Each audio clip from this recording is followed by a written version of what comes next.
Hello everyone, welcome back. Hello, hello. How have you guys been? It's been so long. Rest assured, I'm still sick. This is not gonna be a perfect stream. You're gonna hear me coughing quite loudly. Just like one of those like kid who can't fucking, what did we get?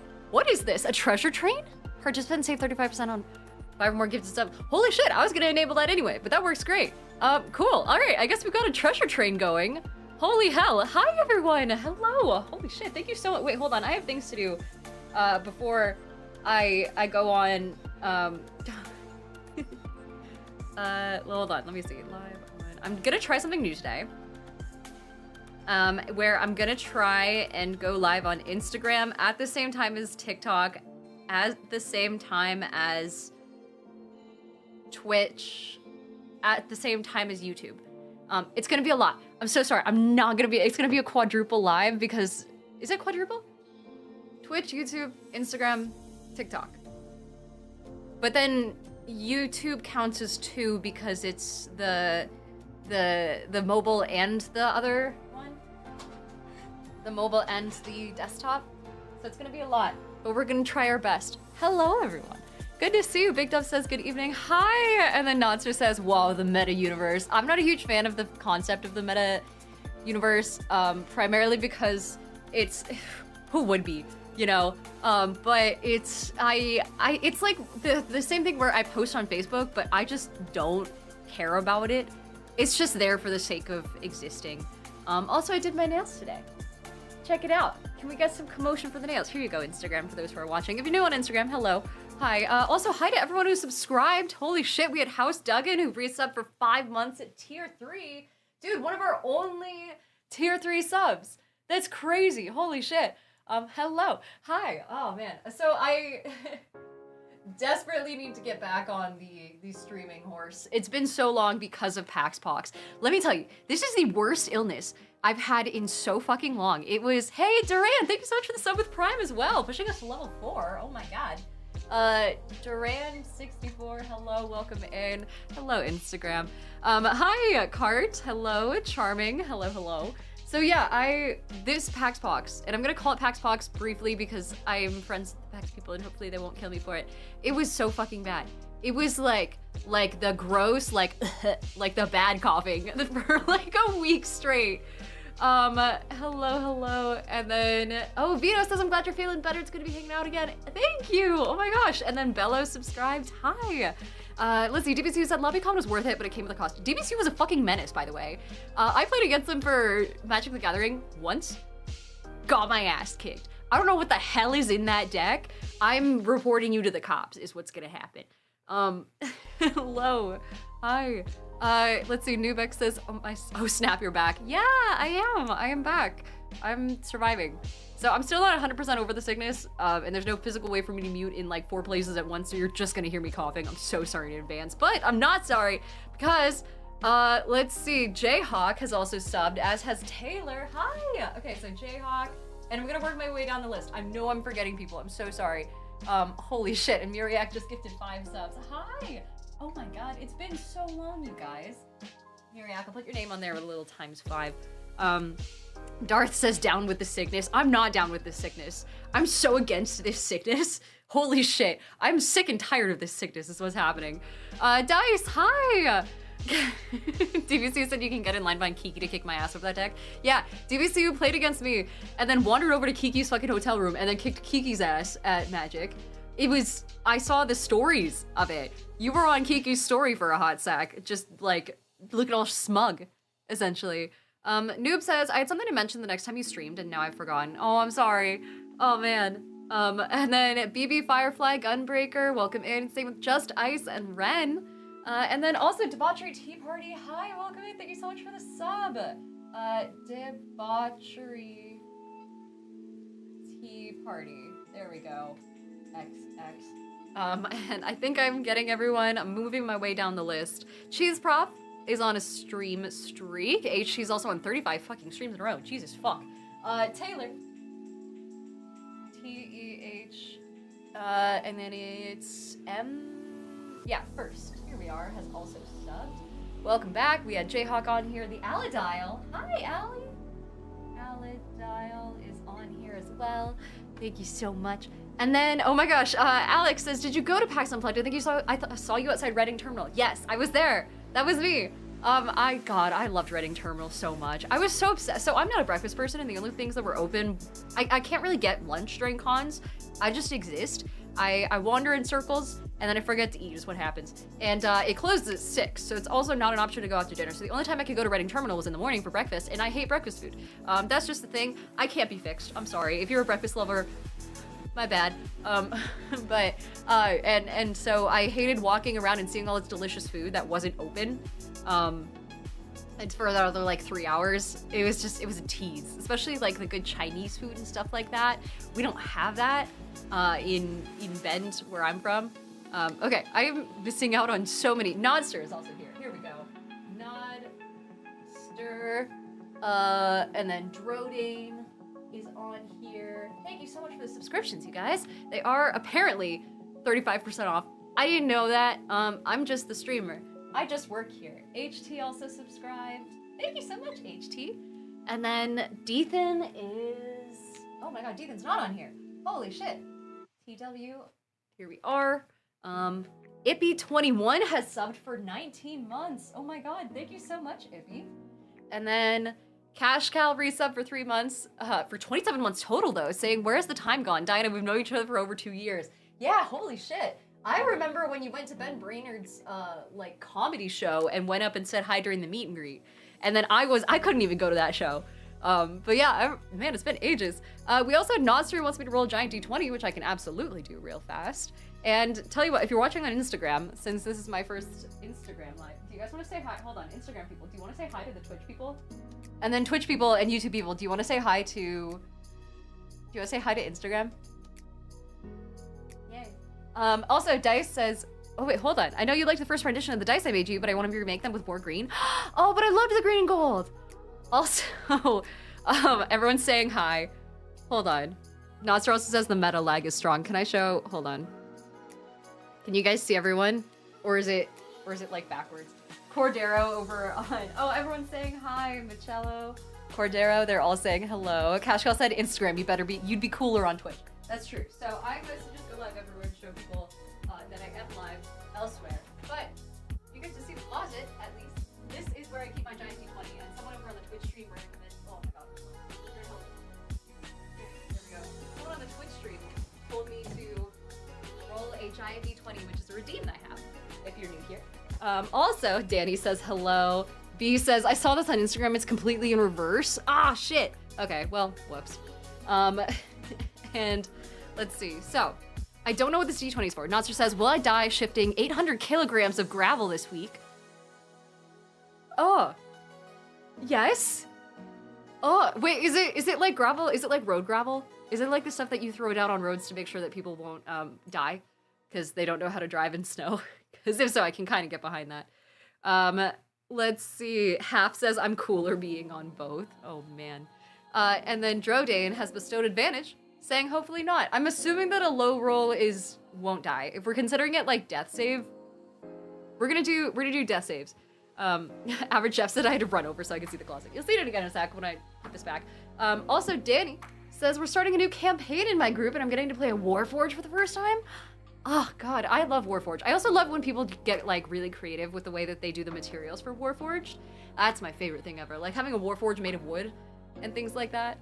Nodster says I have to bucket the gravel throughout the house. Oh god, okay. Well, Drodane had us bestow advantage. So we can roll this twice. We're gonna take the higher number and we're gonna see if you're gonna die hauling whatever 800 kilograms worth of gravel is. Cosmic, hi, welcome in. Just in time. I don't have a good place to roll this, by the way, so I'm just gonna... Oh no, hold on. 1 sec. Nat 1. Not good. But we have advantage. We have advantage. So, hold on. We'll give it one last roll. We'll toss it in the air a couple times for luck. And then we're gonna try not to destroy my studio setup here. Second roll. My door is a 6. So maybe don't lift with your back. Eric says, I know someone who had a Warforged with the armor being porcelain. It was an assassin cosplaying as a statue. Oh, that's cool. Man, yeah, Kiki did the same thing where she had a porcelain warforged, and it was the coolest thing ever. It's a marathon, saying 26 months of diet of goodness. Pretty sure she stole my soul like most Faye. Has also subscribed. Oh my gosh, thank you so much to Marathon. And then Latana Del D20, welcome in. Say with Morning Wood, great name. And B Shore says, I went to IKEA this weekend and carried 600 pounds of furniture. Oh, can you imagine? What a wild workout. Let's see. Omega Mike says, hello, I can never seem to catch you on. I'm here. Hello, hello. And Morningwood says, I just got home from work and I get to stop in and see this wonderful person. I don't know about wonderful, but I'm here. I also got my camera to stop fucking like auto white balancing. So now my forehead's just gonna stay shiny. And it's not gonna be shiny and then dull and then shiny again. So progress, I guess. Let's see. We had the minds behind Dr. Cosmic Hobo who have followed over on Twitch. Lukich wants me to do a hydrate, which I can do real fast. And then let's see. Danny Gibbs says the material isn't special or anything. We're flavoring it as it looks like Alphonse Elric from FMAB. I have no idea what FMAB is. That's a new acronym for me. I'm also categorically just not someone who knows anything about any level of, well, material science, first of all. Dude, did I tell you guys? So once when I was a kid, I was in college. Once when I was in college, one of the classes I took was an honors class on plastics. And it sounds exciting, except it's not really, but the most interesting part about it was the fact that my professor was so adamant about the fact that, it's like, God, what was it? It was that recycling just didn't work or something like that. Like he was talking about the fact that if you recycle, it just goes in the trash anyway, and it's more useful to just throw it straight in the trash than to waste the recycling people's resources or something.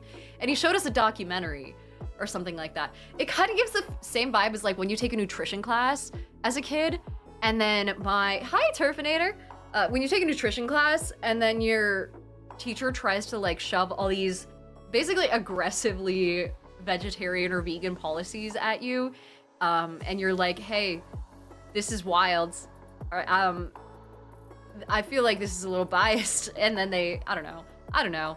Clay Tony says it's someone who works in recycling. It doesn't. That tracks. I don't know. It still feels weird.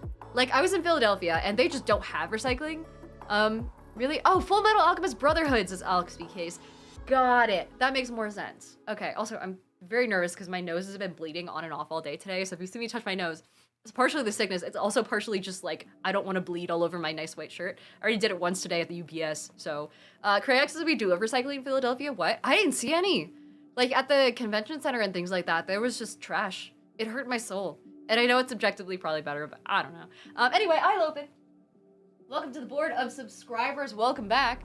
Saying, Turfinator here, my latest Warforged is a reskin. It's a set of fully enclosed plate enchanted with the soul of a wronged knight. Shit, that's cool. Nobody has suspected I'm not a human so far. Also, it's a berserker barbarian. Oh, I kind of love that.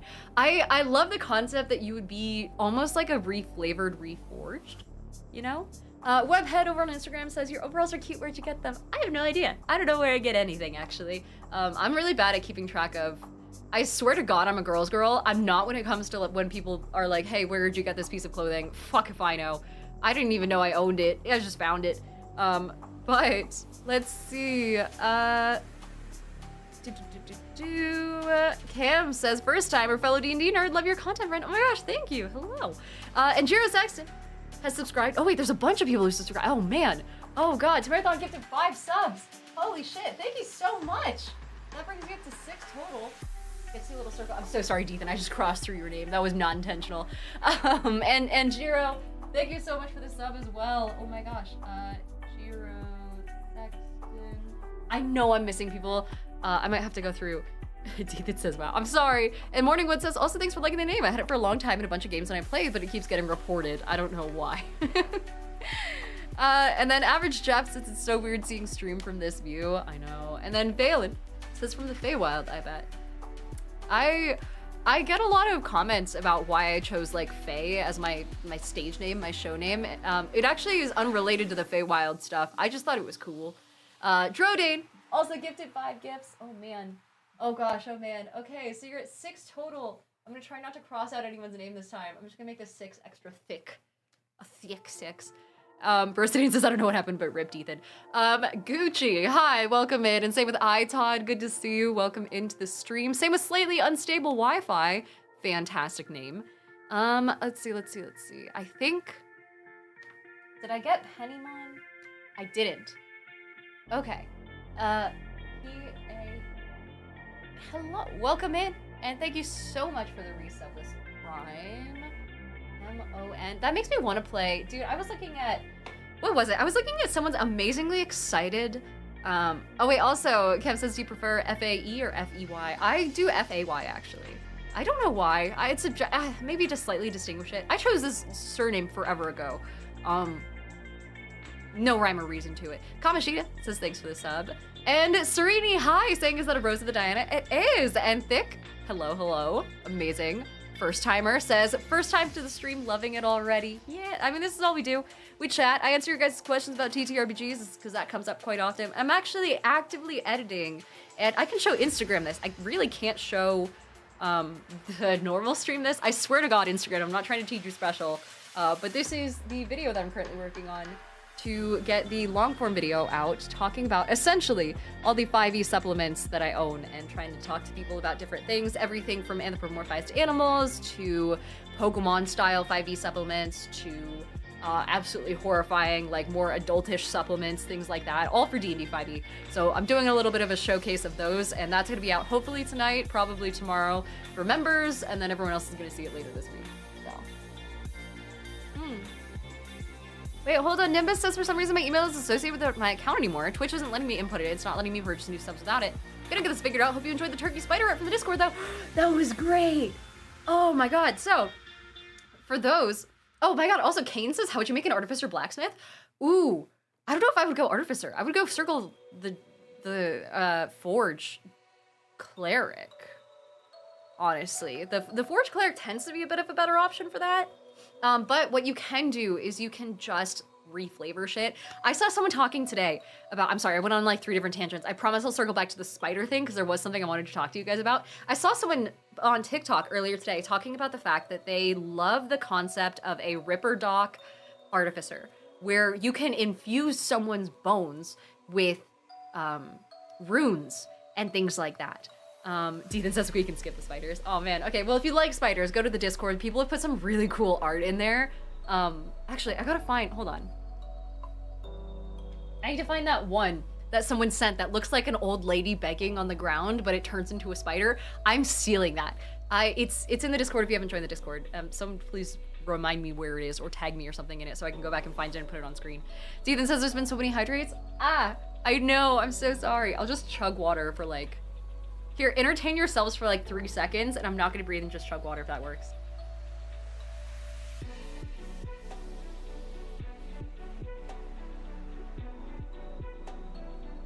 Great. There's that cough. Gamer says, I'm entertained. And Lucas says, are we sure? There were like 2 hydrates. Mountain Duke is also here saying, do you use any program or anything alike to do a world map or a continent? Yes. So I personally use Incarnate. And I use different basically like software for different scales of maps. So Incarnate, INK, I haven't used it in a very long time. I'm gonna warn you now, if they put a bunch of shit behind a paywall, that's not on me. If they started using like AI and shit, don't use them. But last time I checked, they hadn't done that. So let me check again, just to make extra sure. But this is Incarnate. It is free. I'm not gonna log in right now, but it's really good at doing world maps specifically. Localized maps you can also do, but I prefer to just find other people's finished products when it comes to that sort of stuff. And the free version is still really good when it comes to the, like being able to create continent level stuff. And that's what I did. And then I would find existing maps for, you know, actual zoomed in locations with a grid over them and everything. And then that's what I would use. Maddie, hi! Guys, I want to say hi to Madaloon, our lovely mod and my amazing GM for Curse of Strahd, not Curse of Strahd, the other game, Chains of Asmodeus. Curse of Strahd is someone else. Chains of Asmodeus on Sundays. Cheese Prof says, would you prefer an IRL sculpture of a beggar spider or a duck spider?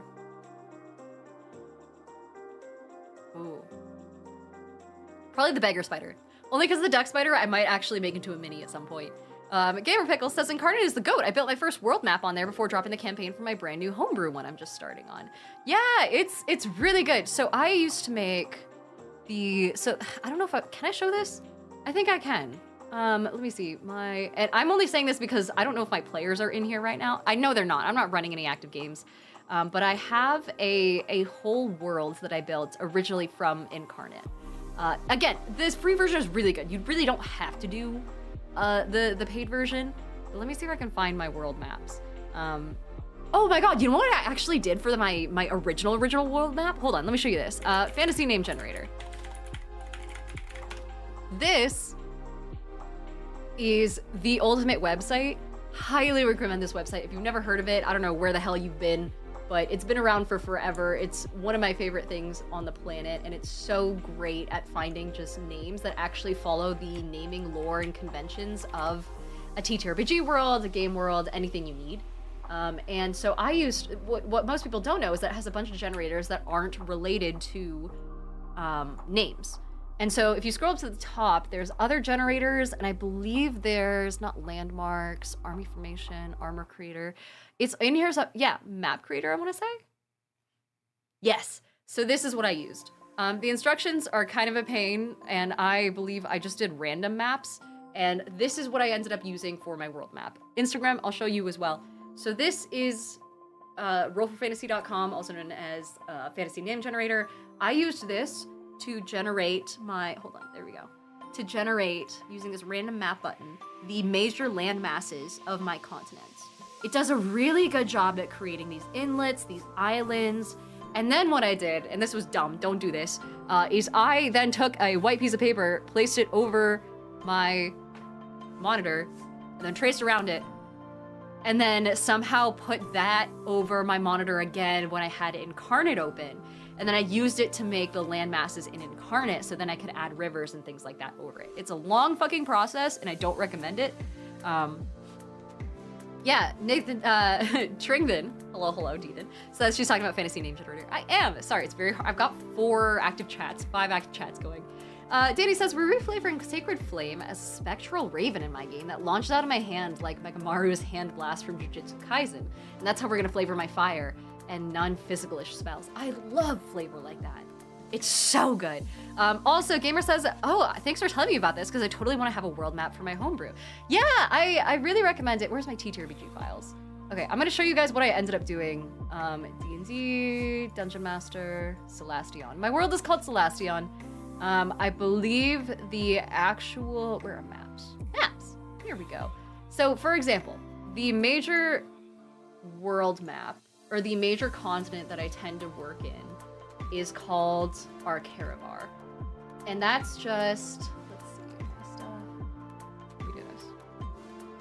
Because I should be able to bring it up on screen for those who are.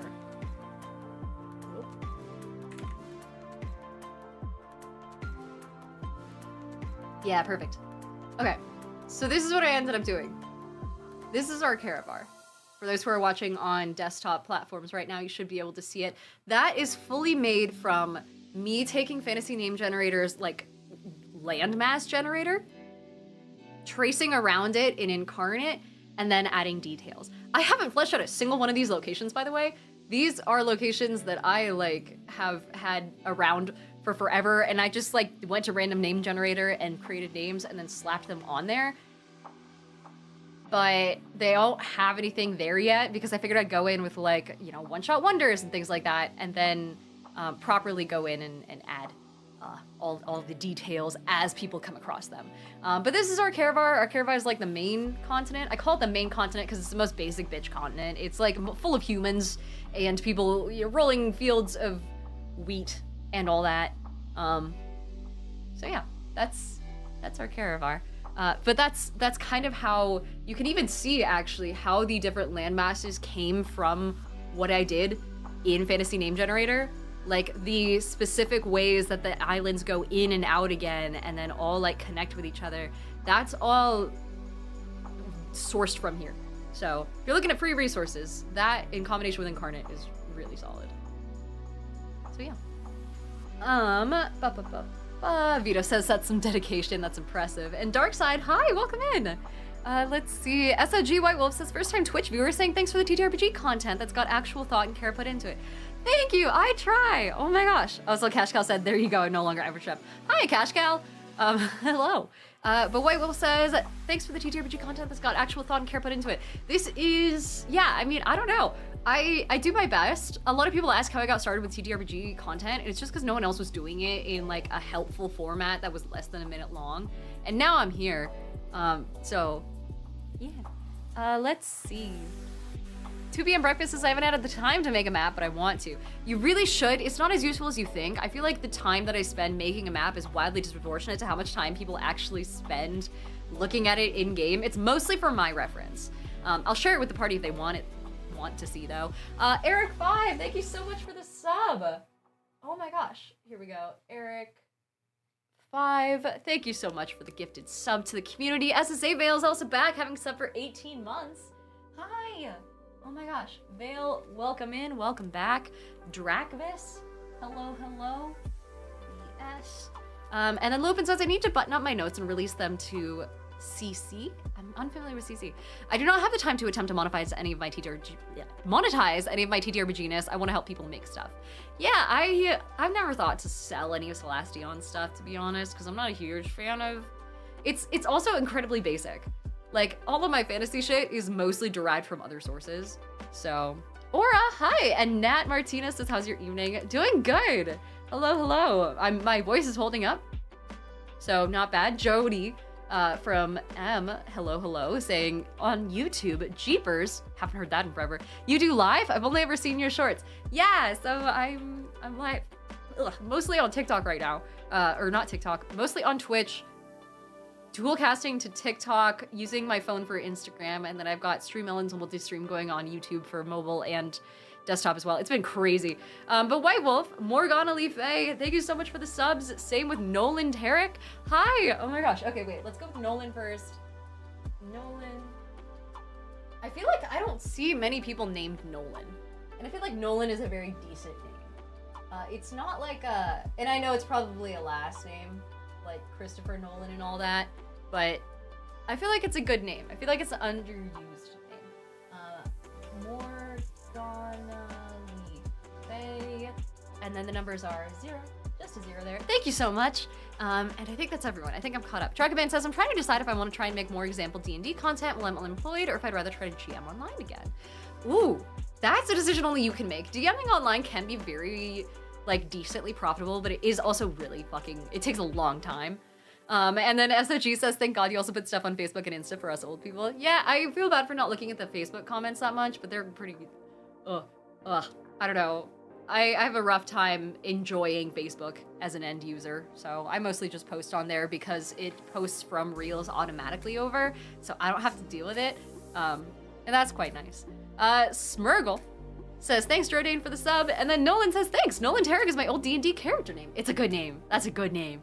Ownbeer also says, I spent 3 weeks creating an ancient map for the party. I spent time distressing it so it looked old and weathered, burnt the edges a little, carefully stained it. That takes a lot of work, a lot of time and effort, only for them to use it for 2 minutes and never again. Oh man, yeah. I have a hard time, I don't know. I enjoy handouts, but I'm glad that I don't have to use them since I play online for the most part, and that makes it quite... Obviously, you know, I don't deal with them, but I do like digital handouts as well. So I'll give them to people on Discord, you know. Pram says the camera is jittering. It might be my desk shaking slightly. It shouldn't be. It might just be Instagram. If anyone else on Instagram sees it, let me know, and I can do absolutely nothing, but I'll acknowledge that it's a thing. And let's see, Biggie Cheese, thank you so much for the sub with Prime. Hello, hello. Oh my gosh, this board is fucking full. Hold on. Biggie Cheese. We'll add you in here.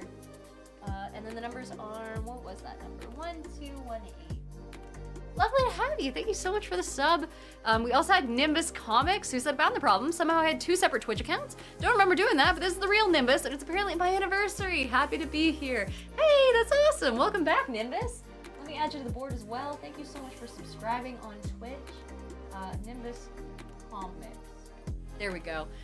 Let's see. I had someone, Luke says, I only use Facebook because it's a shitpost platform because I have to have Have to have an account to manage the business accounts I help run. Oh yeah. Also, Wedge the One says, hello, I'm on Twitch for the first time. Hi, Wedge. And then Matthew Cole has subbed for a month at tier 1. Thank you so much, Matthew. Yeah, if you guys are subbed, it basically just means no ads and you get access to the emotes and things like that. And I personally really like the emotes. Matthew Cole, here we are, especially the stab one, but I think you have to be a certain level of Prime sub. You do also get free emotes even if you're just following, so you don't have to do anything for that. Matthew Cole, thank you so much for the sub with Prime. Your Bud Dag has also resubbed. Oh my goodness. Your Bud Dag. Lovely to have you. Deethan says dual stream watchers for the win.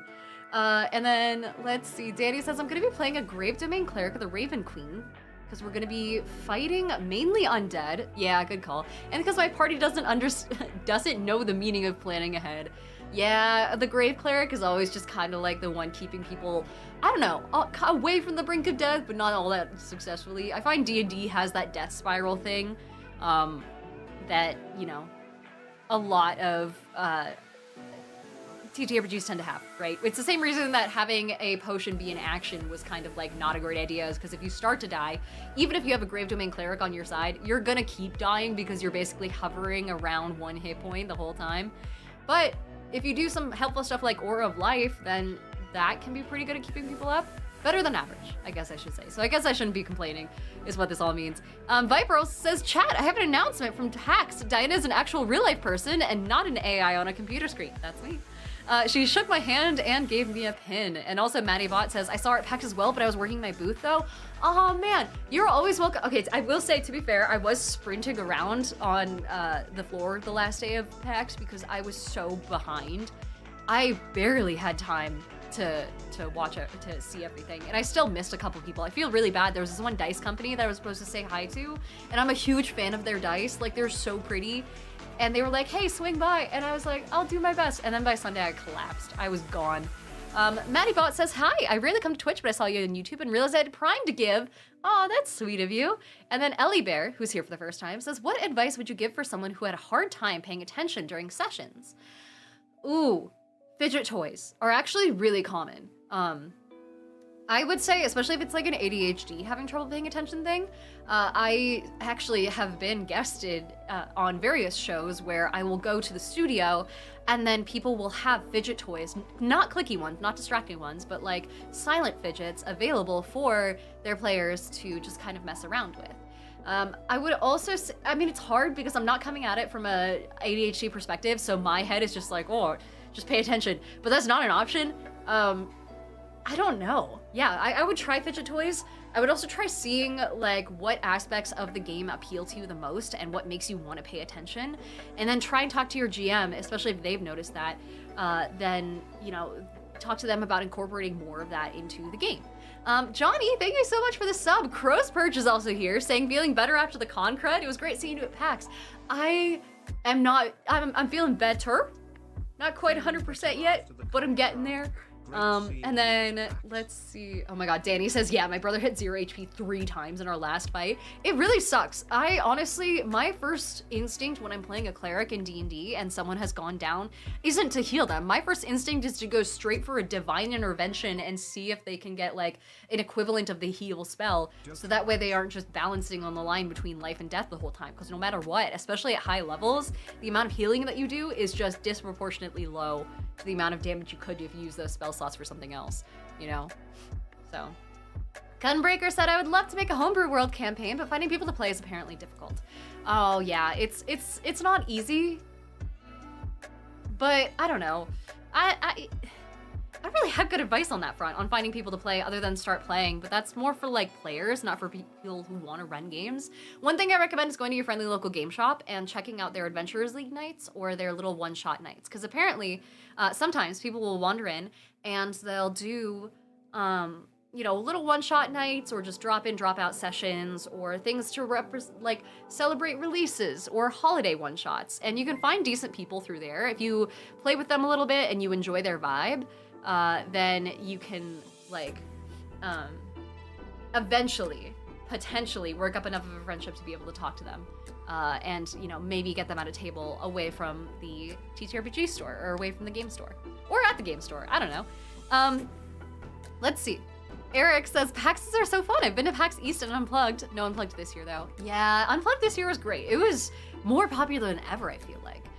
Hidden Icarus, Reaper Crowley, and Jiro Sexton gifted a sub. Style Wolfstead is also resub with Prime. Guys, we're at 468 sub points across the channel. We are almost there. Style Wolfstead, thank you so much. I'm out of space. Still Wolfstead. And Jiro Sexton gifted a sub, but I know you're already on here. Yeah, there we go, ×2. There we are. And then Reaper Crowley is here.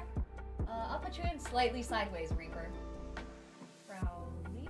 I also saw someone mention what they put on their Christmas wish list for Christmas. So they actually answered the prompts, but it flew by way too fast. I didn't see it. So if anyone has any ideas for what you're asking for, let me know so I can steal them, because I don't know what to ask for. Hidden Icarus, thank you so much for the sub. Icarus, we'll add you to the board as well. Jove is on a 15th stream in a row. Hello, hello.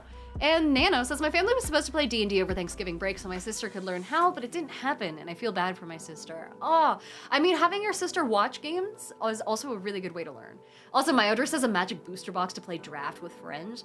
Yeah, oh, that's a good one. Yeah, I really want to ask for booster boxes, but like play boosters, you know. Cash also says, if you see Diana at a con, approach with caution. She refuses to eat like a normal human and may attempt to devour unsuspecting fans whole. Hydrate, bring snacks, and do not make sudden movements. I just don't eat at cons because I'm already spending so much money existing at a con, so partially it's a budget move. But also I just don't have time. This year's PAX was so much busier than I thought it would be. It was the equivalent of Gen Con for me, which is saying something, where it's like nonstop walking, like sprinting around almost, like trying to, there were sections, and I do feel bad about this, where I had to straight up like put my handler in the way and then walk behind him so that way I could get somewhere on time without being stopped. And I hate doing that. I usually try and budget enough time to say hi to people, but there were some moments where I was like, I'm about to be late for this meeting, and then the meeting after that, and then the meeting after that, and none of them were meetings that I thought would happen. It was crazy. I also feel so bad for not being around more on Sunday because I really wanted to see you guys. I think next year, next PAX Unplugged, I'm definitely going to do a meet and greet. I'm going to talk to Reed Pop about it because a lot of you guys were asking for them, asking if I had a designated like come say hi time. And outside of like after my panels, which not everyone can make, I didn't have any. And so I really do want to do something next year and get a proper like room set up and say hi to everyone. So I'm going to start doing that. So rest assured, next PAX Unplugged. I will always be at PAX Unplugged in Gen Con, so yeah. Hopefully there's more time down the road. Let's see, Dark Side of Mask says, I'm asking for Hero Forge gift cards for Christmas. Oh, nice, to get your own minis? That's a good call, I haven't heard anyone say that yet. We also have a Kodo who subbed with Prime, a Chill Day who subbed with Prime, hello, hello. And Nerd Emperor says, I'm about to run a session for my second session for my World War II campaign. Any ideas to add into the game? Oh god, I don't know shit about World War II. I know that World War II happened and that's really it. Are you trying to do like modern, are they actually in the war or is it like slice of life during the war? I guess. That would be my first question, honestly. Also, Yves says, hi Danny, welcome back from the PAX U recovery. Thank you. I'm trying. I'm still definitely sick. The longer I go without coughing, the more I can tell it's like creeping into my voice. Let's see, John Wiki, 195 over on Twitch says, I love playing Cleric, but my newest character is a Necromancer. I don't think I can ever go back. Oh man, like go back to Cleric after playing anything else? I get it. I personally really like Clerics. Clerics are actually, if you ask me, one of the most powerful classes in the game if you play them right. Especially, I'm pretty sure Forged Domain Cleric is considered one of the heaviest hitters. But I get it. It's hard. I really like playing like druids and things like that, so, you know. Let's see. Oh my gosh, Goots says, I do campaigns for my work crew that take place in hardware stores. Any suggestions? Oh man, like modern day hardware stores?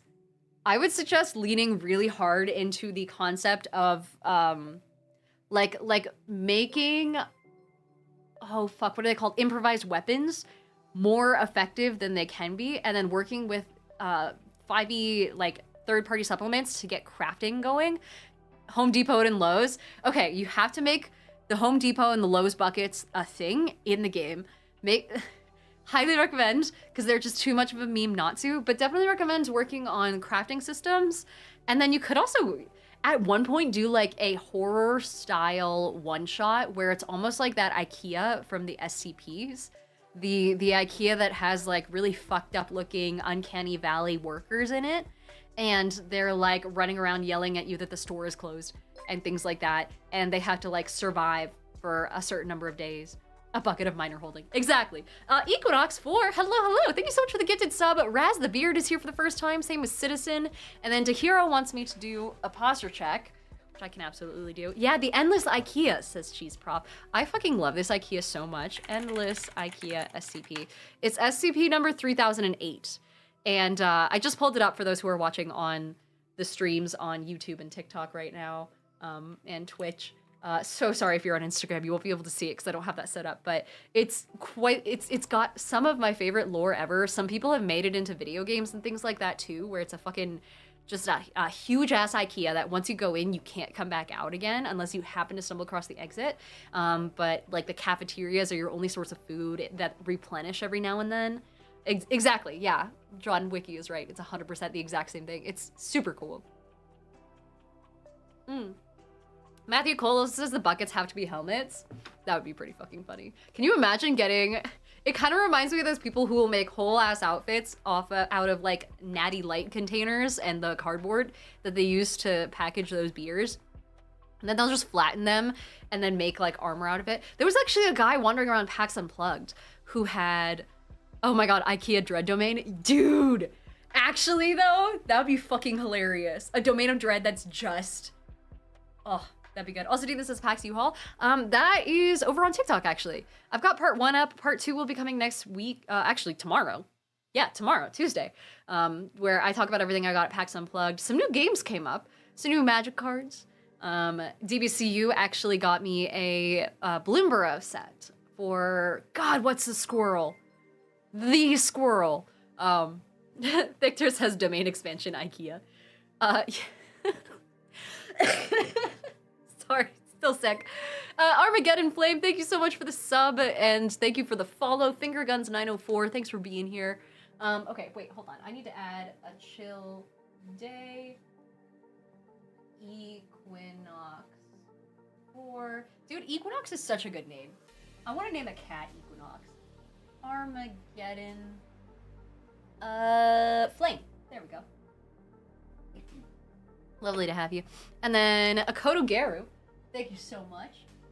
Akoto Garu. Thank you for being here. I think that's it. I think I'm caught up. Let's see. Oh, and Ratmuck says, Dinah, I feel like you know the answer to this. What are some good resources on researching mythological creatures like vampires? I'm trying to do some research for a gothic horror campaign. Ooh. Okay, my first instinct at the minute you say research is the boring answer, which is to go to Google Scholar and start looking up like how vampires, if we go into like the culture of it throughout time and like I guess the role they play, but that's really high level. Also, we instantly summon Matt Stormcrow. Hi, Matt! We're talking about vampires and how you can like go about researching them. Also, Dr. Norp says, for those who went, I hope you enjoyed PAX. It was so much fun. It was such a good con. Okay, let's see. Biggest Dickus over on YouTube says, for a support wizard, you can do a divination wizard to help make enemies fail saving throws against things like hold person, so your melee party members can whack the hell out of them. Yeah, I really like support wizards. They're not my favorite niche to fill, personally, but I'm also not good at support. So, World's Request says, look at Celtic mythos. Bram Stoker actually based Dracula mostly on an Abertak, an Irish vampire. Oh, what is an Abertak? Oh, man. Okay, also known as a Vartach, is an early Irish legend which was first collected in Patrick Weston Joyce's The Origin and the History of Irish Names of Places. Oh, man. So, like, this is taking real-world lore and diving into it. As far as, like, the like mythology of things, maybe the old like dragonology books. I don't know. I'm very bad at research on fantasy stuff. I'm great at research on real things. Matt says Encyclopedia of Vampires and the Vampire book are good reading. Okay, write that down. Matt knows what he's talking about. Also, Ratmuk says, also, I consistently forget to use Google Scholar, so thank you. I haven't used Google in like 2 years. Yeah, Google Scholar's great. Also, Shelly, hi. Guys, everyone say hi to Shelly Von Miller. Amazing drag queen, wonderful human being. And then Dova says, do you have a favorite SCP? Ooh, yeah, it's the, hold on. It's SCP-458. I just fucking love the concept of this little guy. For those who can't see it over on Instagram, I'm currently talking about SCP-458, which is like a Little Caesars pizza box, I'm pretty sure. It's either Little Caesars or Pizza Hut or something like that. And it's straight up, it just creates your ideal pizza and then gives it to you. It's really cool. Ratmuck says, is that a square cut pizza? Yeah, I don't know. The square cut's a little fucked up, but I just really want pizza. Alright, also says, just passing by to say, awesome channel. Ah, thank you. Thanks for passing by. And then, let's see. Matt says, the Encyclopedia of Vampire Mythology by Teresa Bain is a good one. And you can trust them because their last name's Bain, and that's sick as fuck. Matt also says, there's also an old GURPS book called Blood Types, which is a good overview of the world's vampire mythology.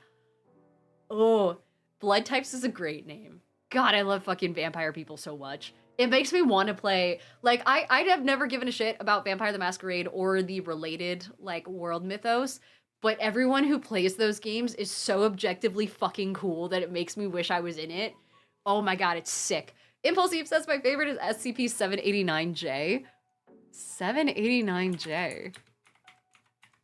The J ones are jokes. Let's see. It's a... Jesus Christ. I'm not gonna read this one out loud. I'm just gonna let you guys read it. White Wolf says the White Wolf games are great. Yeah.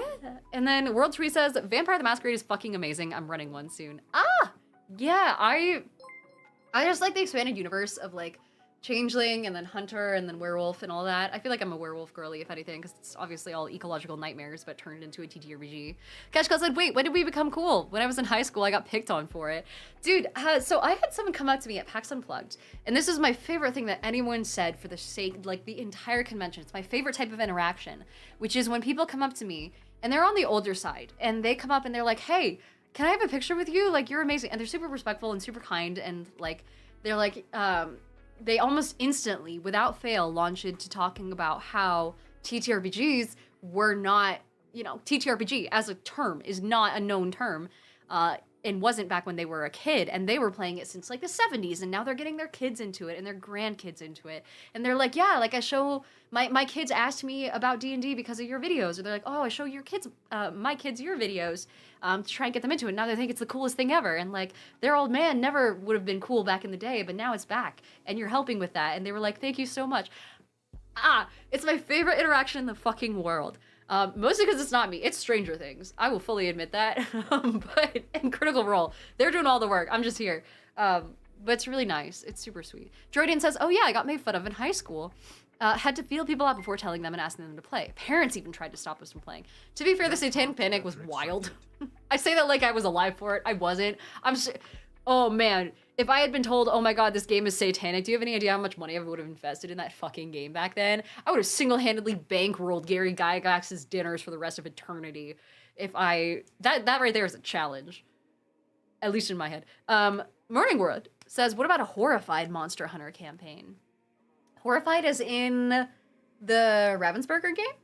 God, I haven't thought about that game in a while. I have the D&D version. Also, World Tree says, someone did that to me at PAX U at the Red Bull party, and I just kind of had to walk it off. Imposter syndrome kicks in wildly. I never even heard about the Red Bull party. I think I was also just dead for it. Or at a dinner, I think I was. Was it fun, though? It seemed amazing. Citizen says, my friend who got me into D&D told me I wasn't allowed to speak of it at school. Now, as a teacher, I encourage my students of all groups to try it out. Telling them that I play breaks a bit of the stigma. Thank you. Yeah. Also, Ryuji, thank you so much for the sub. Welcome back. We also have DBD Hag and Hellsent Viper who have followed for the first time. It's lovely to have you. After Hours Arcade says, hey, Diana, how have you been? I'm dead. I'm dying. I'm dead. I'm sick. That's it. Silly Syrup says, it was nice meeting you at PAX. I was the one wearing a deep purple shirt and a fanny pack across the chest who said I'm a fan for a while. I found Flip 7 from your video on travel games. Holy shit, yeah. I'm so sorry for all the havoc that I'm sure that game has caused. Holy shit. But yeah, Flip 7's an amazing game. It's just fun. It's gambling, but for kids. Also, Husky says being sick sucks. I know, it's not great. Uh, um, oh yeah, Dreadane says the old deities and demigods set a lot of people back. Yeah. And Matt says, people asked me for pictures of me LARPing vampire 25 years ago. I could find 2 total and posted them on TikTok. That's gotta be sick. That's gotta be so cool. Also, Eli says, my girlfriend started the D&D club at the school she teaches. Ah, that's amazing. I mean, it's also like, and I don't often talk about this specific part of it because then it makes it like, lame for some people but genuinely D&D has such big positive mental health aspects. Not even D&D, but TTRPGs in general, that there is very little, like, except for good that comes out of them being more popular and not at all like part of, I don't know, part of the cultural zeitgeist or whatever smart people say. Because smart people know words that start with Z, like zeitgeist. It's good for you. It's good for your mental health development. It's good for your emotional and social learning. It's good for you being able to play test, social identities and things like that. It's so good. I also really want to get into the concept and the studies behind whether or not it can help older people, staving off dementia and things like that, to be able to play D&D, getting it more into nursing homes and memory care facilities and the like. Like, those are cool. That's a great concept. If I can be fucking 90 years old and still role-playing as a little tiefling, little piece of shit bard, then you bet your ass I want to be doing that. That was a mild tangent. I just want more TTRPGs everywhere. That's it. Firebird says, how young are you? The Satanic Panic was still going in my area when I was in elementary school. I was born and raised in Portland, Oregon, so that might be a thing, is that we were very non-religious, basically as a culture. So, but I'm 26 if that gives you any indication. I also saw someone say hi. Yeah, Dr. Kevin says, Diana, have you ever played a mix of D&D and Alien Invasion? I haven't. I actually don't know anything about Alien, or Alien culture or anything like that, really. I should. I don't know. I hear Alien Isolation as a game is really cool. World True Quest says it's amazingly helpful to help kids with vocab skills too. My kids are such vivid, creative minds because of the games we played. Yes, exactly. Exactly. Husky also says retirement homes are going to be lit when I get there. Imagine running a campaign when literally everyone had nothing else to do. Yeah. Oh, I hate that I have to wait till retirement to run a decent campaign, but at this point, it's probably where it's headed given the state of everything. Internet says the old people will start casting Fireball and casting charm spells on the staff. And Fingergun says, what would you say you're strongest at as a DM? Like roleplay, improvising, or running combat? Definitely not running combat, and I only say that because I have accidentally closed my initiative tracker tab more times than I've actually been able to successfully keep it open.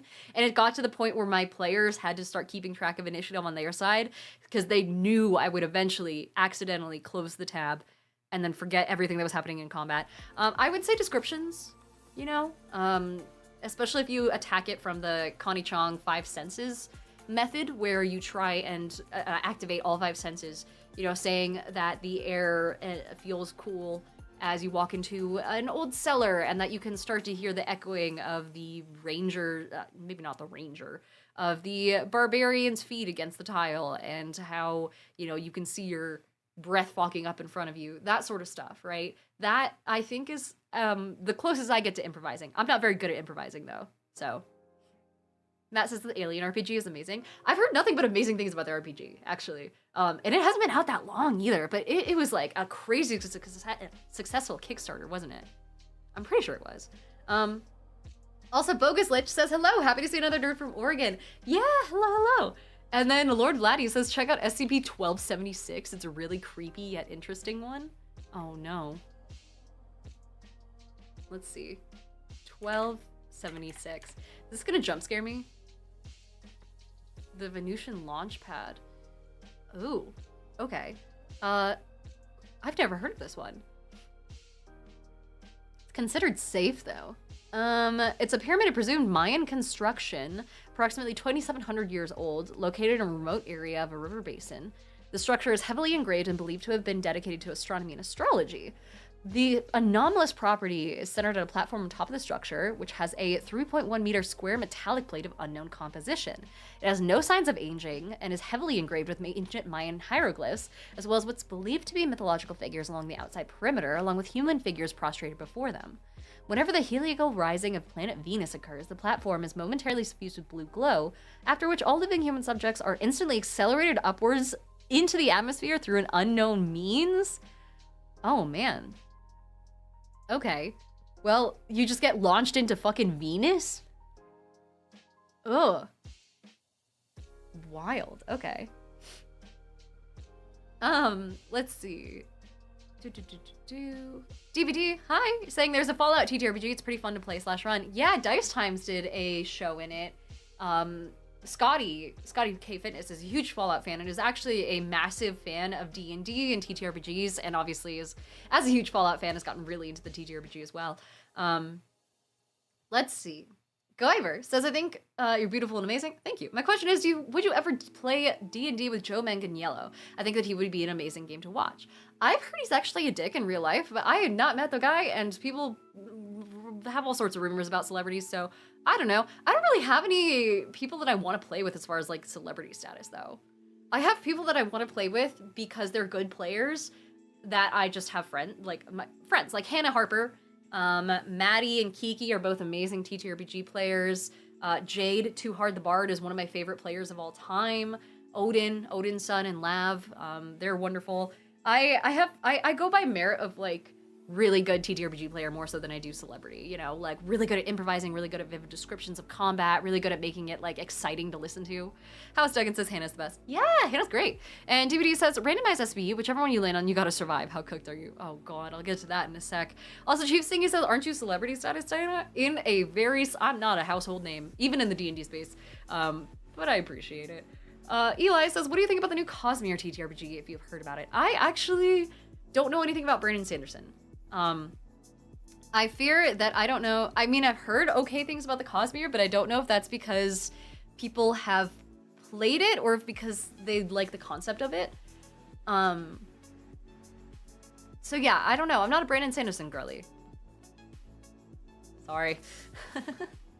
Let's see. Argent Will says, I can vouch for Joe. He's very fun. Oh, sweet. Hell yeah. Yeah, it's in that case. The only thing I know about the guy is that he passed by me once at Gen Con and someone was holding his dog and I thought his dog was the cutest thing ever. That's all I got. I don't know much about celebrities, and I also don't watch other people play TTRPGs that often, so I don't know how they play as players. But as long as they're cool, then I'd be down. Aviera says, I think you can utilize your descriptions if you read more into Avatar Legends. They use combat exchange systems, which on top of using descriptive bending can help you adapt to that into D&D.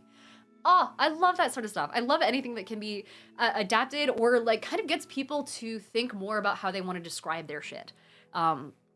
Like, oh my god, what was it? I think it was Michael, Improv GM, was talking to me about Ars Magica forever ago. And in that game, you can fully like go and create your own spells. And I think that would be a really good tool to get people used to the concept of, I'm gonna snooze the ad. There we go. Get used to the concept of describing things, I suppose, especially magic. Lord Drunken Badger says hello from Wisconsin. Hi! And then Housecat says, I've read all of Brandon Sanderson's books and series. His world building is legendary, honestly. It's a great place to go for inspiration. I really like reading of any kind for inspiration, especially when you get into horror GMing, because horror, and I've talked about this before, so forgive me if you've heard this forever ago. And I talk about this all the time, but the concept of TTRPGs and horror TTRPGs specifically are a little bit limited by the fact that it's not a physical medium, right? You're using theater of the mind to get across these concepts of horrifying creatures and horrifying circumstances and tension that usually is portrayed through things like movies or audio dramas where there's jump scares and loud music and things like that, and sound and music that backs the rising tension. Instead, in TTRPGs, you have the same struggle as you have with horror novels, where you have to go with theater of the mind, you have to go with vivid descriptions of horrifying things that are timed perfectly. So, that being said, you can still get scared from a book. Books are still scary. So if you read horror novels and you focus on how the author and essentially the author, the narrator, are describing these scary things, then you can take that and use it as a lesson for how you can describe scary things in your TTRPGs, because it's still a spoken word medium versus a read word medium, of course, but it's still just words, and you still have to scare people with just words, and it's really hard to do. So copying how books do it is a really good way to learn. Copying how books do anything is a really good way to learn. Same with like the way that books can't do accents. So don't worry about the fact that you can't do an accent at your D&D table. You know, just think about how the book is describing the physicality or the croaking voice of the character, or the assured, self-assured sort of like body language that person has, and then do that in your TTRPGs. So that way you're focusing on the description of their character and the description of their voice, as opposed to actually doing a voice or actually doing an accent, you know? Chief Stingy says, I like how Dread and Year Zero, like Alien Invasion, have mechanics for tension for horror games. Yeah, Dread is a whole other beast. I fucking love Dread so much. I need to do another video on Dread. Also, Vanish says, I just watched your video on how gods work in your game, and I love it. Yeah, so back in the day, I was thinking about this the other day, a couple people in this chat over on Twitch are actually, like, gods in my D&D worlds because they donated for it at a certain point. And so, Cash Cow in particular is the god of dreams and sleep. There's also a god of fungi in my worlds. And that sort of, like, flexibility of having every god exist, as long as someone can just think about them, then they exist. Having that happen makes it so much easier to make gods be literally anything. It's so much fun. Also, DVD Hag says, I hear Daggerheart has a fear system. It's supposed to be neat. It does. It's not quite the same as, like, a fear system, the way that you would expect from, like, a horror game. It's actually more just a tool to... Fear and hope are just ways to, like, give power or the spotlight to the GM versus the player. It's not an actual scary thing. It's more a way of just giving people almost like the ability to use moves in a playbook powered by the apocalypse style, you know? J-Bang says, books can do accents. Try reading The Wee Free Men or any of the book with Clan McFeagle by Terry Pratchett. Good to yeah, no, that's a good point. I hear there is actually an accent out there, and I forget what it's called, or a language out there that voice actors can learn to read, but it's one of the hardest things to learn in the world, where you can read almost the pronunciation of words. And if you learn how to do it quickly enough and you read aloud certain pronunciations and you learn how to read this language, then you can do accents without even thinking about it. I really want to learn it someday. I think it's cool, just for funsies. I'm not trying to be a voice actor, but I think it'd be cool. Let's see. Guyver says, I'm sorry, I feel like in the last 5 years, you definitely elevated D&D to more as the thing to do on Friday night. If there's a list of people that you think of D&D, you and Joe are part of that list. I'm honored. And Isaiah says, guys, I finally figured out the Gishath WinCon for Commander. Overwhelming Stampede calls for instant GG. Oh man, I haven't played Commander in forever. I've been too sick. I really want to though. I learned what Scry Table was the other day. Excited for it. Oh, Husky Dread says like the phonetic alphabet. It's not the phonetic alphabet, but it's something, hold on. Voice actor language to read. It's more specific to accent. The International Phonetic Alphabet. It is, yeah. There we go. It's an alphabetic system of phonetic notation based on the Latin script. It's used as a standard written representation for the sounds of speech. It's used by linguists, lexicographers, foreign language students, and teachers, singers, actors, constructed language creators, and translators. It's designed to represent those qualities of speech that are part of lexical and, to a limited extent, prosodic sounds in spoken language. Phones, intonation, and the separation of syllables. Is there an example? Oh my god. Okay, yeah, it uses different symbols. It's also occasionally modified by the association. Usage. Oh my god, this is the word international? Can I, hold on. That's the word international. Holy shit. Matt says if you sing opera, it's pretty much required to learn how to sing from IPA, so you don't have to learn all the languages needed. A friend of mine sings opera and doesn't know any French, Italian, or German, but can sing in them. That is so intense. That's so fucking cool. Oh yeah, Spell Table, that's it. Hi DB, and hi Kiki. Kiki says, glad you're feeling better. Doing okay, existing. Husky says, I remember seeing a video about it. It's difficult to learn because each letter or symbol represents a certain mouth movement or airflow rather than exact sounds or something like that. Oh, ugh, wild. Let's see. Aviera says, I pulled my god system from the animated movie Rise of the Guardians. If you believe in something hard enough, they manifest as god.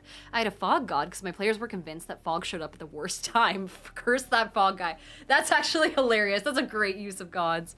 And Kiki says existing counts as better. Hell yeah. I'm doing my best out here.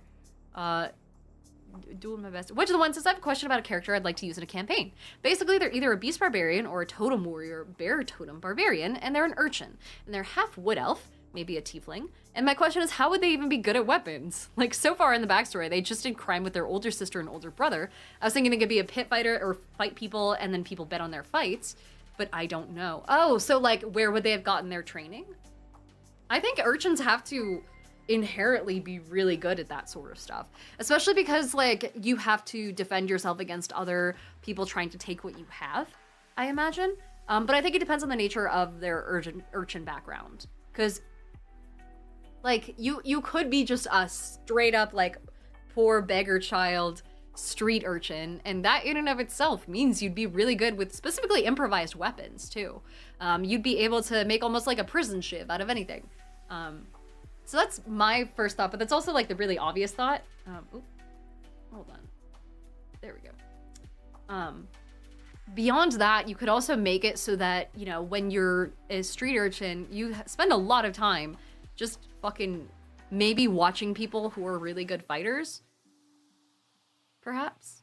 And so maybe they just kind of like picked up on it over time, or they had a lot of spare time where they sat around and did a bunch of like almost play fighting with sticks, or they watched a local blacksmith at work and learned what makes a good weapon. I don't know. You can really kind of play with it and make it however you want to. Also, Wisdom Saving says, let's see, are you taking requests on TikTok to join the live? Me and one of my players are looking for advice on how to break one of our players into role-playing, a macho dude who struggles with roleplay. Oh, I'm not taking guests on live. I will say, trying to very subtly guide them into it. First of all, don't force them or else they'll know what's happening. You gotta be real careful about this. It's almost like tricking a dog into eating medicine, you know, where you're gonna start off by having NPCs talk to this person in their language, you know, especially if they're going up and they're like, oh, you know, instead of going up and in character asking a guard, hey, you there, you know, have you seen this person around lately? We're trying to track down, you know, this missing person. Instead of them having to speak in first person, go along with them when they speak in third person. Say, you know, if they go, oh yeah, my character goes up to the guard and asks them if they've seen this person around, and they hold up a poster. First of all, start off by speaking back to them as the guard in third person as well, and being like, okay, yeah, the guard just kind of gives you a little nod and says that they have seen the person around, and then slowly slide into first person speech. Then go into, yeah, you know, the guard said that he has seen the person around. You see him kind of like twirling his mustache a little bit as he thinks, and he goes, I think I saw him move that way down the alleyway, chasing after someone kind of angrily, and I haven't really seen him since. So you kind of want to start off in third person and then move to first person as the NPC, and then that will get the other person to want to mimic you and mirror you and move into first person from third person as well, if that makes sense. I'm saying the word person a lot, and I realize that's confusing. Palpatine's Fist says, so Diana's just suggesting you gaslight your friend and change their habit. Yeah, that's it. That's all you do. That's all I've ever done. But let's see. Boba says a haunted spirit Halloween story would be crazy. Oh, and then J-Bang says Pratchett doesn't use the phonetic alphabet. He just spelled Scottish like it's pronounced, and it works surprisingly well. Husky Dread also says, my only rule with gods popping up in D&D is whenever the dog/cat does something that messes with the session, it's lore accurate and a god messing with the party. I love that. Oh, I love it when people will like sit their cats down at the table and be like, oh, there's the druid wild shaping again and looks like he's stuck. And the cat's just like, meow. And you're like, yeah, Bobby, we get it. We see you. We know that you're stuck. You shouldn't have pissed off that god that one time. Yeah, no, I love that sort of stuff. Boards and Swords, thank you so much for the sub with Prime. It's great to see you. Also, After Hours Arcades wants me to hydrate. I can do that.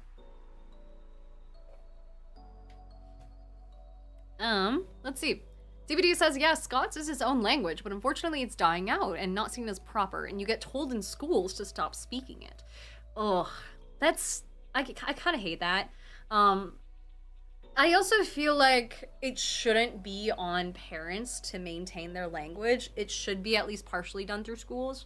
I'm speaking as someone who's half Latina and who never learned Spanish from my mom, even though she's fluent and from Mexico and all that. I had to learn it fully through school, and guess who walked away not knowing a fucking lick of Spanish after 5 years? So, I don't know. It shouldn't be 100% on the parents. you know. William says, I'm about to run a campaign for the first time. Any tips for playing with people who are very different from each other? Ooh. I mean, as long as they all have equal investment in the story, perhaps, then in theory, it should go fine. I would definitely recommend making sure that the session 0 lays out the fact that the party needs to all work together and that they need to have a reason for working together. If they don't, then why are they here? You know, you need to make sure that group cohesion is something that you guys are committed to making happen above the table. And I wouldn't even introduce the possibility, if your party is really that different and there's really that much of a threat of people not getting along, make sure they know that inter-party conflict will not be allowed, at least until they get into the flow of the game. Because you don't want to introduce the possibility of that, you know? Let's see. Matt says, my family is one of those that spoke Texas German, a unique German dialect in Texas. We stopped speaking in the early 20th century due to social pressure, and I kind of regret it. Oh, yeah. And then also someone talked about Gaelic. Gaelic and Scots is different, but they're both dying out, though. Or, in It's Always Sunny in Philadelphia, says Husky, it's known as the funny scribbly language. After Hours says, I had to learn Spanish on my own. And then Drax says, you should. Español es superior.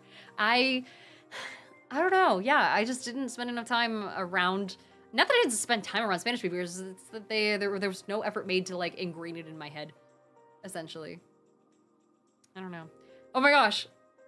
PBCB. Hello.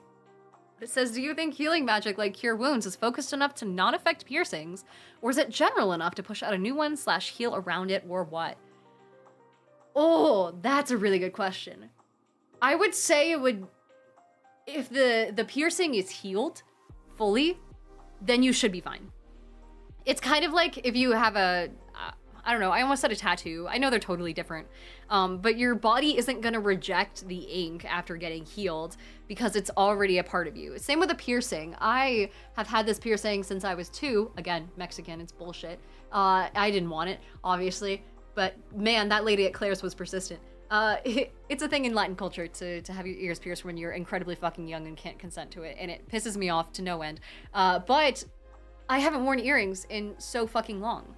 I deliberately went without wearing them for basically the entirety of my high school career because I didn't like them, and the holes haven't closed up. So I would say like if you wait long enough for the wound to heal and you get to the point where you can take out a piercing and have it not close over, then healing won't help you. It won't close up the hole. That being said, someone brought up true restoration. And I feel like this is slowly winding its way back around to that argument of whether or not true restoration or any healing spells that grow back body parts would then make it so that you're no longer circumcised after you get healed in that manner. And to that I say, yeah, probably not circumcised anymore. I don't know, man. I think as long as the piercing is healed. Can you imagine trying to get a piercing and then you're just like, okay, no one fucking heal me for 3 days. Okay, or else I need, or even 3 weeks. I need 3 weeks of no healing. I'm just gonna do it the slow way. Or else you just waste your money. My editor says, what if you use only for a while lead piercing, the cast healing magic? Oh, interesting. I feel like that would have bigger ramifications with regards to the lead. It's still not good for you. Also, After Hours says, would it get rid of tattoos? No. Because once the ink is in that lower level of your skin, it's there. You know, you can have your skin burned and then it still be kind of like underneath that level of the epidermis. So I don't think you can get rid of a tattoo. And I don't think Greater Restoration would do that either. Oh my gosh, also Justin Smith says, I love your world building podcast. You've taught me so much. Oh my god. Oh, I'm glad you like it. And then, let's see, Vanish says, my friends and I have been doing a long-term ocean-based campaign for the last few years that's less combat-based. Instead, my players run a merchant's guild that's on the back of a giant turtle. So it's fun to try other ways to play instead of combat. Yeah. And then saying, it would kind of be fun to base the healing magic around the purling. Kind of like an embedded artifact that grants the magic. Ooh. That'd be kind of cool. But I'm also a big fan of magic spells being reflavored as fucking anything. So like we were talking earlier about a Ripper Doc artificer that can like infuse your bones with the runes necessary to make a spell happen. I think that shit is cool. I think you can flavor that, you know, as is with the existing artificer stuff. I think it's sick. So anything that does like really, really cool. God, can you imagine? Oh, can you imagine an artificer or a cleric or a bard that's just straight up a surgeon, and your body gets, they go in and they surgically implant the rough equivalent of like a glow stick capsule in between your bones. And so that way, if your bone breaks, then the glass capsule inside your body breaks open and it hurts like fucking hell, but it releases a healing potion. And then it just targeted causes your body to heal in that specific zone. Oh, I kind of love it. I kind of want to do that. Someone write that down. Let's see. Renee over on TikTok says, people imagine too little in tabletop games sometimes. Reflavor and have fun. Exactly. Get really fucked up with it. Get really weird with it. Tell your GM I said you could. DVD also says, how would regenerate work with organ transplants? Would it regrow your messed up organ? I feel like no, but I feel like it would, if anything, just solidify a more gentle transition between your tissue, and the tissue that has been replaced. Because if your body's not rejecting it and it's a replaced organ, then you're already good. Your body doesn't know the difference. The only reason your body hasn't rejected it is because it already thinks it's itself. So I think if anything, it would make it so that it extra anchors that in there. Oh, Crayhack wants us to guide the raid. Crayhack, who are we sending the raid to? And then Macy says, my character's gonna be painfully grow wings soon, and I'm super excited to roleplay that moment. Oh, that's cool. I love that sort of stuff. Nimbus says it regrows the donor. Oh, Jesus. Jayhawk also said, D&D 3.5 had some rules for like a false tooth that held a potion capsule, so you could start with something like that for a rules example. Yeah, or like some Ruby level type, like just capsules full of powders and things like that you store your weapon, your magic in, and you just like grenade style throw it on the ground. I came up with an idea for a ceramicist artificer one time that just kept all of their spells in like a little ceramic capsule, and that was where it all went. At Taylor Liz. Yeah, we can absolutely raid into them. Still got a little while. But folks are having a great night. We're still alive. We're still vibing. Yeah, a ceramicist or a glassblower artificer. Oh, I want to do one so bad. Especially because, like, it's so inconvenient to glass blow. And then Viper says, did you say Ruby, like the Rooster Teeth show? Yeah, I liked the elemental world building that show. I didn't like everything else about it, I would say. I don't think it made sense. But I'm also a stickler for that sort of stuff. Macy says, for reference, my character is a tiefling, and she's going to become an optional winged tiefling variant when her alignment shifts from neutral evil to lawful evil, and she becomes a proper devil. Ooh, yeah, painful, like growing sequences are super fun. Any sort of transformation being actually kind of horrifying is super sick. Oh man, even healing being kind of painful is one of my favorite things ever. Like it basically, you can think of it as like, you know, a healing spell that instantly burns away any infected tissue, causes your body to become incredibly, like to instantly expend massive amounts of energy at a single time in a concentrated location. I feel like it would burn, and you would feel tired as hell afterwards. DBT says that Ruby was mid, but the gun nunchucks were sick as fuck. Oh my god. And then Mayodra says, what about a set of characters that are circus performers and their rituals are the performances? I like that sort of stuff. I also think it's cool because it would make sense for how much you'd have to practice that sort of thing. Bat says they're real-world glass-blowing artificers. They're called scientific glassblowers, and they make elaborate custom chemistry setups. Dude, what? Scientific glassblowers? It reminds me of that one, like, the American Scientific Glassblower. You read it. I'm not reading it. That's cool. It reminds me of that one, like, teardrop-shaped bit of glass that is, like, bulletproof from the front, but then if you so much as touch the thinner end of it, it just like explodes. Also, Mr. Clamp says, hey, Diane, are you going to PAX East? Yeah, so far my PAX schedule, or my convention schedule for next year is East, West, Unplugged, and Gen Con. I'm trimming TwitchCon so far. I might go to TwitchCon. It's just everything is going to be really expensive for the next year. I'm already on eating like buttered toast for a meal a day levels of saving money. So I don't know. Oh, also, DVD says, have you seen the new circle spells in D&D? I haven't. Oh, yeah. And Eric says Rupert's Drop. Is that what it's called? Oh my god, also, why is this so? There we go. Rupert's Drop. Is that the one? Yeah. Prince Rupert's Drop. So I guess it's just something about the physics of it. It just breaks apart if you do it in a certain way, I suppose. Aviera says, I'm running a game this Saturday where the boss can only be targeted after it's fully healed because it's a ghost god. As each part of the body is healed, I plan to describe it as a grotesque overgrowth that's now in the material plane. Oh, can you imagine too, if you don't have the stem cells to work off of like getting an actual body part formed in the way that it's quote unquote supposed to be formed, and you don't have that stem cell memory, then it would just be like a massive tumor that's roughly in the shape of a human. Also, Astro, hi. Cause like, I don't know. Ugh.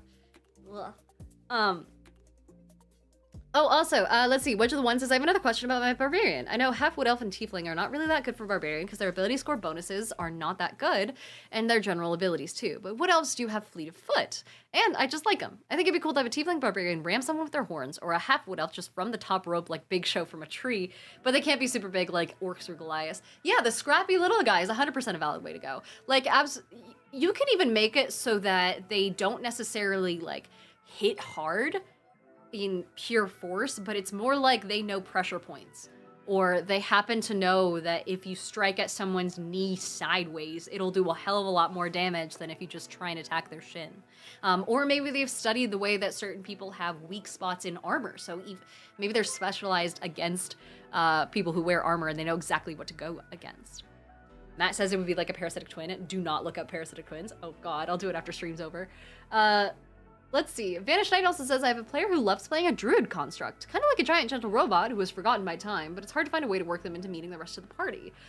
Ooh, have the rest of the party just stumble across them. Or maybe it's a, you could have that party member be a MacGuffin.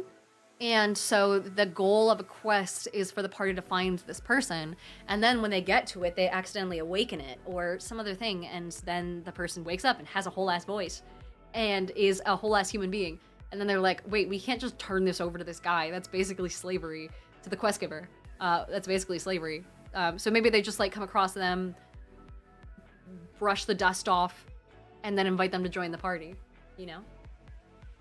Especially when it comes to like the forgotten by time aspect, you can make it so that that person has extra information about the history of the world because they've watched it form around them that the rest of the party needs. Like, maybe they have, I don't know, the last time I had a Warforged in my party who awoke from an ancient slumber, it was like all of their coins were from stamped with the visage of a previous monarch that hadn't been alive for generations. That sort of stuff, you know? Maybe they have hidden knowledge about the past or that location that just straight up no one else knows. So that also makes them useful to the party. So definitely make sure they're not just like an NPC who's just tagging along for the ride. Make sure that they have something that the rest of the party needs. Let's see. Wisdom Saving Crow says, thank you for your matcha discussion. It's very helpful. We're doing a Greek/Western campaign. We're British. And he's playing a Brit fisticuffs dwarf with a soft spot for hard liquor. The rest of us have done our best American accents, but he struggles with it. And I know one of his favorite things is history. How can I incorporate that into the game to get him more seriously involved in roleplay rather than just shitty jokes and masking, which we all still love him for? Ooh. I would look into... I always find it fascinating, the technology of the time. Greek/Western is a wild mix. But you could look at, like, the development of different tools, maybe? I know, I find it fascinating how people made things like irrigation work back in the day. A Brit fisticuffs dwarf. Things like the steam engine came around during that time. Maybe you could incorporate actual like Steam technology into the world, very much like the same way that what's his fuck in Red Dead Redemption arrives on a train and they're like, oh, the West is disappearing, blah, blah, blah. That's a potential idea. I know that would interest me as like a history person. And incorporating that into the campaign and making it be like, hey, like this player knows what's happening in this with this technology. My brain is dying from the sickness, so hopefully that helps. Husky Dread says find their autistic fixation and have an NPC ask about it. That too, but the thing is the player in character also has to know what it is. So maybe look into their backstory and see if there's any way to incorporate real historical Western and Greek culture with things in their backstory and give them extra information in game that only they would have and the rest of the party doesn't. And that'll get them a little bit more into roleplay. Let's see. Smitty says, I've never played D&D and I have no idea how to play, but I have been interested lately in playing for some time, for the first time. I also don't know anyone that plays D&D. What could be some ways that I can play? Your friendly local game shop will almost always have rotating like D&D sessions in the form of what they call Adventurers League. Or you can try Start Playing. Start Playing is a paid service for the most part, but there are some people who do, there we go. There are some people who do like learn to play sessions. I would say if you're trying to figure out how to play for the first time too, watching someone else play is the best way to learn D&D. It's a very complicated game and reading the book won't do you any good, I fear. But watching other people play is a really good way to do it. I think definitely friendly local game shops are a good way to go. You can even swing by and ask to watch and it can be a lot of fun. So. All right, let's see. Allegedly Macy says, I've always been a solid voice actor. I grew up doing theater. Yeah, and honestly, I love DMing just because I have so much fun voicing random NPCs. Yeah, oh my god, I fucking love. I usually just write down who I like model the NPC after and then call it good. Usually it's some random celebrity in a really bad like accent. But I think we're just about done for the night. Let me see if I can send you guys over to Taylor Liz, as we had someone submit a request to guide the raid. So I'm gonna send you guys over to them. I don't know who this person is, but it looks like they're playing Dispatch. I don't know anything about Dispatch. So don't spoil anything if there are spoilers, if it's that kind of game. In the meantime, thank you so much for watching over on TikTok. I'm gonna say goodbye to TikTok and Instagram now, and I will see you guys next time, hopefully on Twitch. And then for those who are watching over on Twitch and YouTube, for YouTube, I fear I will not be able to send you guys over to Taylor Liz, but I will see you guys tomorrow at 5 o'clock